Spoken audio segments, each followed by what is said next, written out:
There's a family in Connecticut that hasn't been in the news in decades. No Forbes profile, no podcast appearance, no brand deal. Their name doesn't trend on social media. But for 4 generations, they've quietly passed down the same piece of land, the same investment accounts, and the same way of thinking about money. Nobody outside their circle would call them rich by looking at them. They drive older cars. They don't talk about what they have. They don't upgrade for the sake of upgrading. But compound that attitude across 70 years, and what you get isn't just money, it's a completely different relationship with it. That's the thing about old money rules. They don't promise you'll be wealthy by Thursday. They don't ask you to grind yourself into the ground. They don't have anything to do with the stock pick of the month or some app that rounds up your purchases. They're quieter than that, slower, and they've outlasted almost every financial trend that ever came along. Here are 12 of them. Not because 12 is a magic number, but because these are the ones that actually hold up, the ones that still apply whether you're making $45,000 a year or $145,000. Rule 1. Spend less than you earn, every single month, without exception. This sounds so obvious it barely seems worth saying. But it's worth saying because almost nobody actually does it consistently. According to the Federal Reserve's Survey of Consumer Finances, roughly a third of American households spend more than they bring in during any given month. And that's not counting the people who are technically breaking even on paper but leaning on credit card float to do it. Old money families didn't treat this as a goal. They treated it as a non-negotiable. The month didn't end until the math was right. There was no "I'll catch up next month." There was no "this was a weird month." The rule held. What's interesting is that this isn't really a rule about frugality. It's a rule about sequencing. You can spend generously on things that matter to you. You just can't spend money you don't have. The moment you break that one rule, everything else becomes harder because you're now paying for the past while trying to fund the present. Rule 2. Never explain your financial decisions to people who don't pay your bills. Old money families understood something that takes most people years to learn. The pressure to spend money in ways that look impressive to other people is one of the most expensive habits a person can have. Think about what that pressure actually costs. The slightly nicer car because you didn't want your coworkers to see you in something modest. The upgraded vacation package because you knew the photos were going to end up on social media. The renovation that wasn't necessary but felt necessary because everyone in the neighborhood was doing it. None of these decisions came from your own values. They came from a performance, an ongoing audition where you're trying to convince people you're doing fine. Old money doesn't perform. It accumulates. There's a reason so many wealthy old families are described as quiet about money. It's not modesty, it's discipline. They long ago stopped caring whether their choices looked impressive to people who weren't writing their checks. The practical version of this rule is simple. Before a financial decision, ask yourself who you're actually making it for. If the honest answer involves someone else's opinion more than your own judgment, Rule 3, know the difference between a liability and an asset, and be honest about which is which. This is not an investing lesson, it's an honesty lesson. A lot of financial decisions get made with the wrong label attached to them. People buy expensive cars and call it transportation infrastructure. People take on oversized mortgages and call it building equity. People spend heavily on a home office setup and call it investing in productivity. Some of those things might be partly true, but old money thinking required a clear-eyed accounting of what things actually cost versus what they actually produce. A car loses value the moment you drive it off the lot. A house requires insurance, taxes, maintenance, and sometimes decades before the math works in your favor. A gadget is almost always just a gadget. That doesn't mean you shouldn't own a car or a house or nice things. It means you shouldn't lie to yourself about what they are. When you misclassify a liability as an asset, you let yourself spend more than you should on it, and you give yourself credit you haven't earned. Rule 4. Keep fixed expenses small relative to income and protect that margin fiercely. Here's one of the structural differences between people who feel financially trapped and people who feel financially free. It usually isn't income, it's the ratio of locked-in, recurring expenses to that income.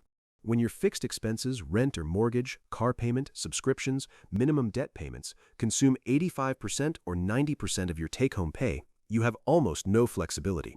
A layoff, a medical bill, a car repair, a family emergency, any of it can destabilize you immediately. You're running with almost no margin. Old money families intuitively understood this, and they protected margin the way you'd protect a physical asset. They didn't upgrade housing every time income went up. They didn't take on new fixed cost casually.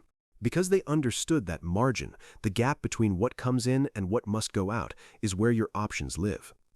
The practical version: aim to keep fixed, non-negotiable monthly expenses at 50% of take-home pay or below if you can manage it. That's not always easy, especially in high cost of living cities. But it's a useful target, and even moving from 80% to 65% can meaningfully change how secure your financial life feels. Rule 5. Pay yourself first, not after everything else is handled, first. This is one of the oldest personal finance rules in existence, and it still works because human psychology hasn't changed.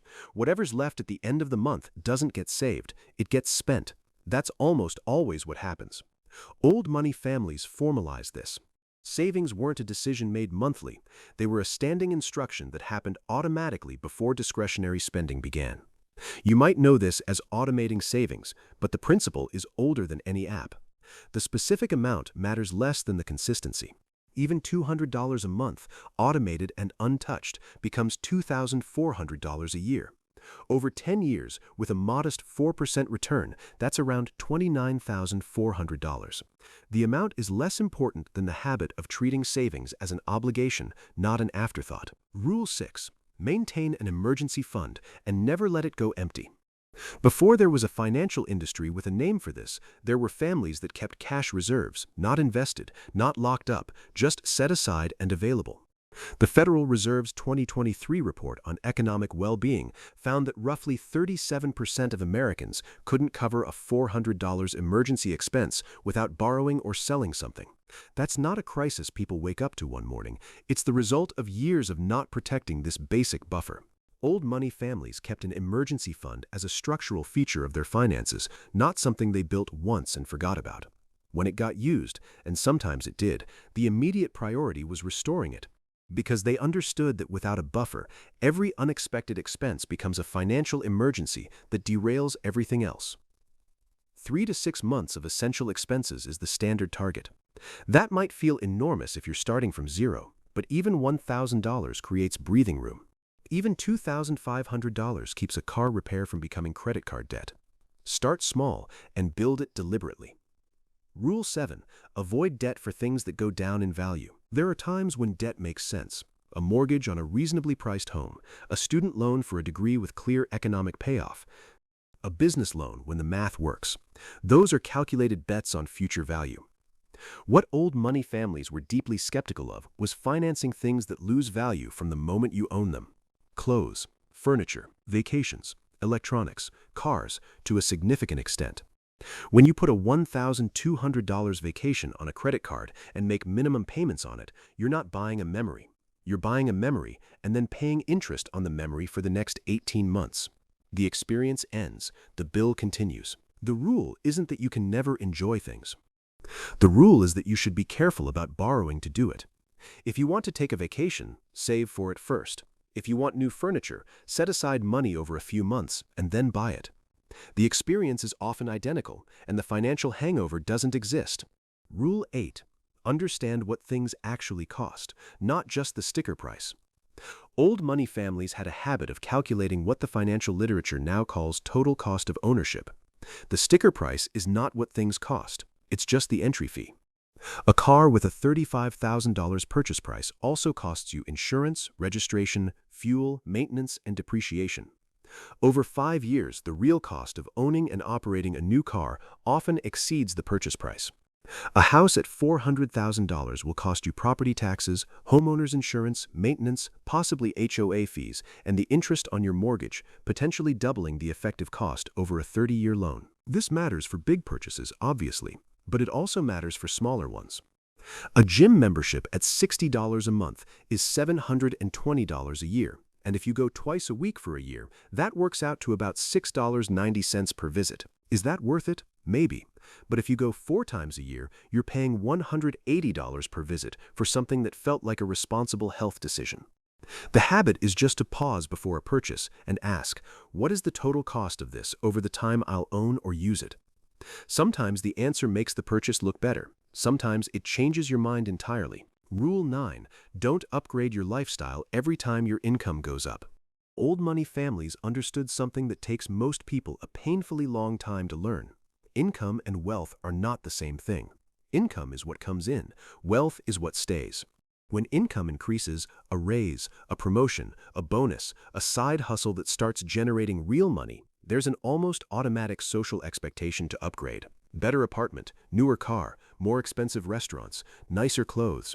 It feels like the reward for working hard. But here's what that pattern actually produces. You earn more, you spend more, and your wealth barely moves.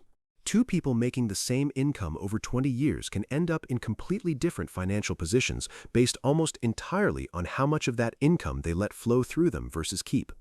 The old money approach to a raise wasn't to lifestyle match it immediately. It was to save most of the increase and enjoy a fraction of it. If you get a $500 a month raise, saving $350 of it and enjoying $150 more per month is a reasonable split. Over time, the accumulation from those raises compounds. The short-term upgrade doesn't. Rule 10. Build and protect your credit, but don't confuse it with wealth. This is a distinction that matters more than most people realize. Credit is a tool. A good credit score gives you access to lower interest rates, which can save you tens of thousands of dollars over your lifetime on a mortgage alone. Protecting your credit is financially practical and worth doing deliberately, but credit is not wealth. A high credit score means lenders trust you to repay debt. It says nothing about your actual financial position. You can have an 800 credit score and be 1 month from financial crisis. You can also have a modest credit score and a substantial emergency fund, zero consumer debt, and years of disciplined savings. Old money families were careful with credit because they understood it as leverage, useful when used precisely, dangerous when misused. They didn't accumulate credit card debt to fund a lifestyle. They used credit selectively for things that made financial sense and then paid it off. The practical version: pay your bills on time, keep credit utilization low, don't open accounts you don't need, and don't let a good credit score convince you that borrowing money is the same as having it. Rule 11. Make financial decisions slowly. Old money families had a structural resistance to urgency that protected them from a lot of bad decisions. They didn't make major financial moves on the first call. They didn't respond to limited-time offers in the way those offers expected. They took their time. This matters because a huge percentage of financial mistakes happen under time pressure, real or manufactured. A salesperson creating artificial urgency, a lease that expires at midnight, a stock tip from a friend who swears it's going to triple by Friday. An emotional spending moment that feels like a great idea and looks like a regret by morning. The rule isn't complicated. Give significant financial decisions a cooling-off period, a 24-hour rule for anything over a few $100s, a week for anything over $1,000, a month for anything life-changing, a new car, a major lease, a large loan. Most financial pressure is fake. The deal will come back, the apartment will still be available, the investment will still exist tomorrow. And if it won't, if the only window is right now, that's usually a sign that someone is trying to stop you from thinking clearly. Rule 12. Teach the next generation how to handle money by demonstrating it, not just saying it. This might be the deepest old money rule of all, and it's the one that's hardest to quantify. Old money families passed down wealth not just through inheritance, but through behavior. Children in those families watched their parents make deliberate financial decisions. They saw that money was something to be managed carefully, not something to be impressed by.